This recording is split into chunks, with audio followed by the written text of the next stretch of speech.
In a peaceful village, there was a special place where people went to learn about Buddha's teachings. A wise teacher lived there, and many students followed him to gain wisdom.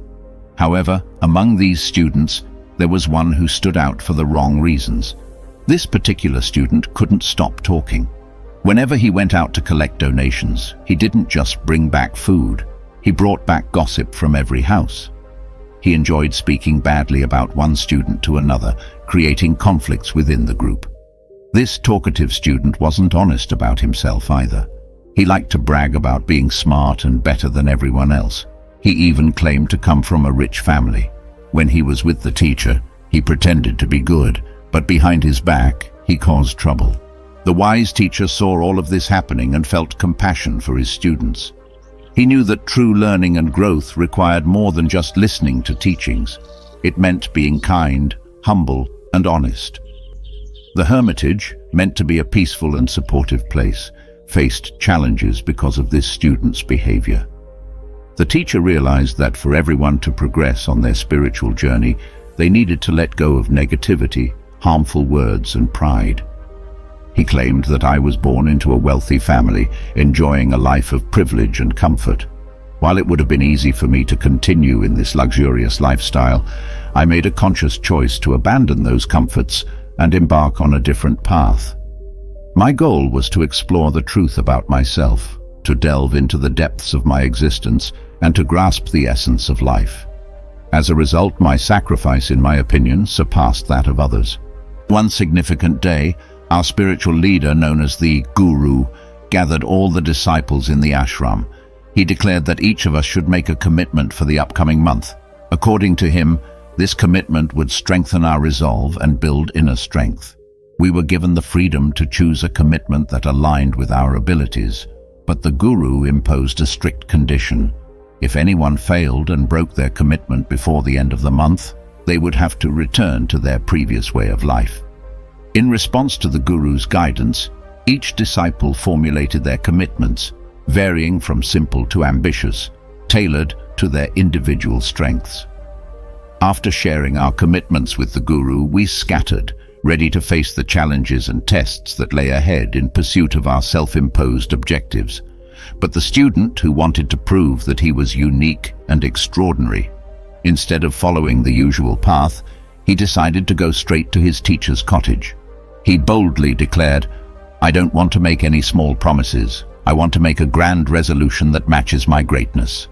Please guide me on what resolution I should take." The wise teacher, with a gentle smile, asked a crucial question: "Can you truly commit to and achieve the resolution I give you? Will it be within your capabilities?" The student hesitated, unsure of the answer. The teacher continued, "It may not be possible for you to accomplish. Perhaps it's better if you choose a resolution for yourself." However, the determined student insisted, "No, Guruji, whatever resolution you assign me, I will undoubtedly fulfill it." Taking this commitment seriously, the teacher nodded and said, "All right then, your resolution is to maintain complete silence for the next month. Not a single word should escape your lips. Can you do that?" This simple yet challenging task was the student's new resolution. The teacher believed it would teach the student valuable lessons. The student asked the teacher, "Is this resolution even a challenge? Staying silent for a month seems too simple. Give me a more meaningful resolution that matches my abilities but is difficult to achieve." The teacher replied, "First, accomplish this resolution and prove yourself." The student followed the teacher's advice, staying silent from the moment he left the hut. Initially, it was easy, and he managed to stay silent for a day. However, as time passed, the difficulty increased. By the third day, he felt a weight on his chest, and by the fourth day, an odd discomfort settled in. The challenge arose because everyone else in the ashram was talking and interacting, and he felt the urge to join in. He wanted to share his thoughts, but found himself constrained by his commitment to stay silent. The struggle between his desire to speak and his resolution created a dilemma for the student. All he did was make facial expressions with his mouth and eyes. As time went by, he started feeling unwell, with a pounding headache and no appetite. His only desire was to talk. Feeling desperate, he approached his guru and communicated through writing, expressing his struggle. He said, "Guru, I can't bear it anymore. I need to speak. I feel suffocated without words. What should I do? Should I break my resolution?" The Guru, with a compassionate smile, read the note and replied, "Resolutions are made to be broken, my dear. But remember, those who stick to their resolutions build inner strength, and those with inner strength contribute to society and continue to grow spiritually. You had the power to make the resolution, and you have the power to break it." The Guru explained that setting goals is okay, but the choice to make or break a resolution is always in your hands. Many of your friends who made promises to change their habits have given up and gone back to their old ways. If you find it tough to stick to your commitment, you might also be tempted to return to your old routine. But think about this. If you can't handle this small challenge today, how will you manage the rest of your life? The choice is entirely yours. The disciple felt really hurt by the Guru's words. Without saying anything, he went back to his hut and locked himself in. He only came out for essential tasks, spending the rest of his time inside. While nearly everyone else in the ashram had given up on their resolutions within 15 days, this disciple's determination remained strong. Since making his resolution, he hadn't spoken a single word. The entire ashram was astonished at how someone who used to talk so much had suddenly become silent.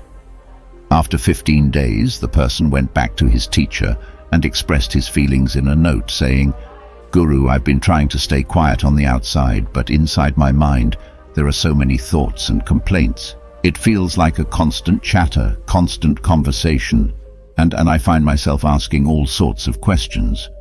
Strangely, the more I try to be silent outwardly, the more noise I experience." The Guru responded kindly, "Absolutely. You're still on the path of silence. But here's the thing. As long as you're exposed to the voices of people around you, your mind will keep on chatting away. It's become a bit of a habit, you see. So even if you manage to stay quiet on the outside, your mind will still be full of thoughts and words. In simpler terms, even though you're keeping quiet on the outside, your mind is still used to being talkative." The student decided to distance himself from distractions and the constant chatter around him. After respectfully bidding farewell to his Guru, he left his dwelling one morning and ventured into the forest. Days turned into weeks, and although the expected time for his return had passed, there was still no sign of him. Concern grew among the residents of the ashram, fearing that he might have fallen victim to a wild animal. Despite concerted efforts to locate him, he remained elusive. The fellow disciples assumed the worst, speculating that he had become prey to the forest's inhabitants. However, the Guru held a different perspective. One day, another disciple approached the Guru and expressed concern about their talkative companion. The disciple wondered if a wild animal might have harmed him. The Guru acknowledged that while that was a possibility, he also believed there could be another reason for the student's prolonged absence. Maybe he found what he was looking for. The disciple asked his Guru, "Is it really bad to talk a lot?" The Guru replied, "One of the many troubles in a person's life is their inability to stay silent. People constantly feel the need to say something. Interestingly, more than half of our problems come from our habit of speaking. Many family disputes arise simply because of our thoughtless words. It seems like none of us can resist talking. We all want to express our thoughts. What's on our mind we want to share with others, attempting to make them see things our way. Unfortunately, this often leads to arguments and misunderstandings. People end up taking the wrong paths in their conversations, causing ongoing conflicts. This pattern of speaking and listening continues throughout life. In our lack of knowledge, we end up wasting our time, our lives, and miss out on understanding important moments. These moments are meant to be lived, experienced, and enjoyed. But what do we gain in return for our ignorance? Nothing. Everything becomes pointless and goes to waste. Unfortunately, only a few people recognize the significance of what we lose in this chaotic state of mind. Just like how many people are unaware of their arrival into this world, they are equally unaware of their departure from it. The student asked, "So what's the solution then?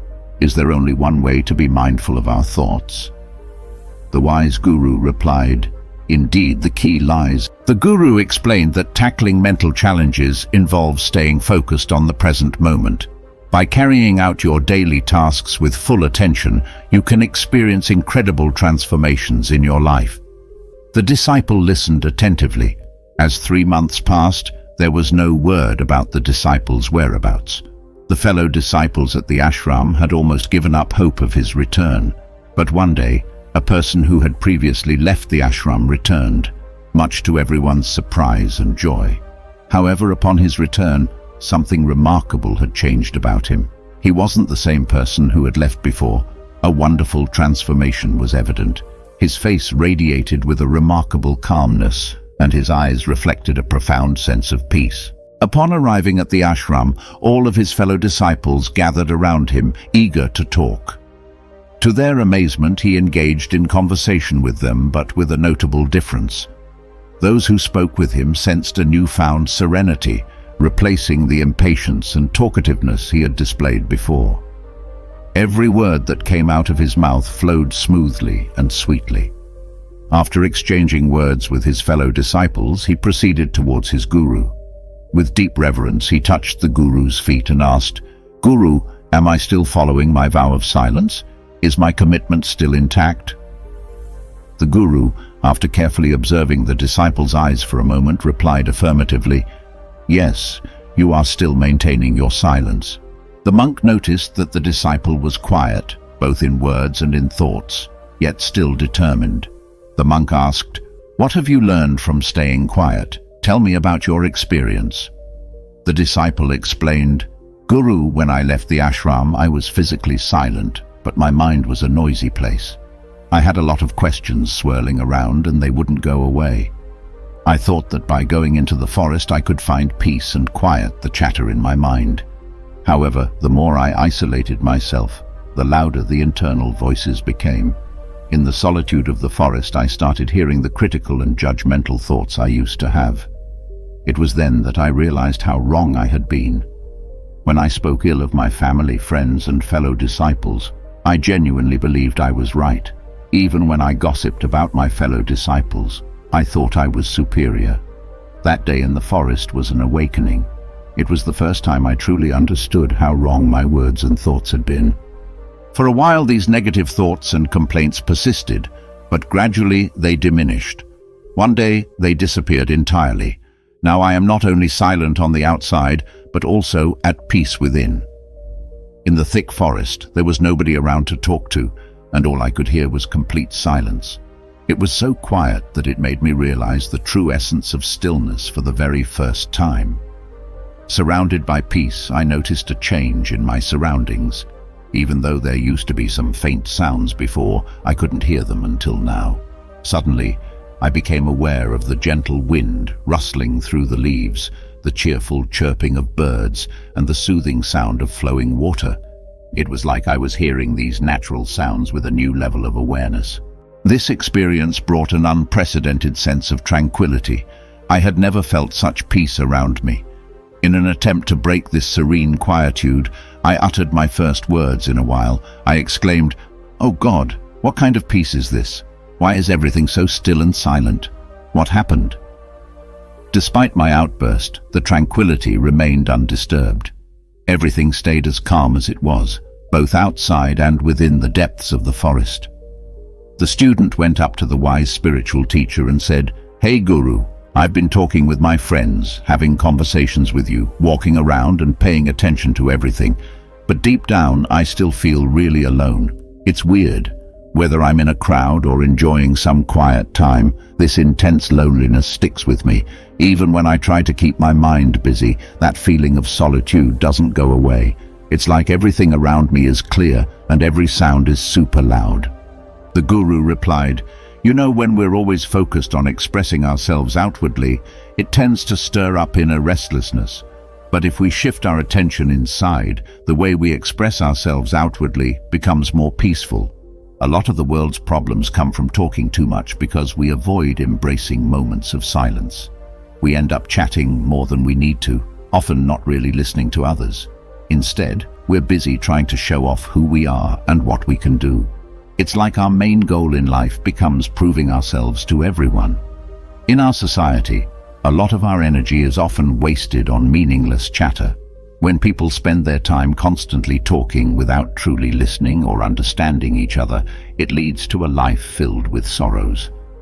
Unfortunately, many people haven't learned the value of silence, as they associate it with feeling small. Interestingly, the root cause of many conflicts in the world is excessive talking. That's why it's suggested that we should only speak when necessary.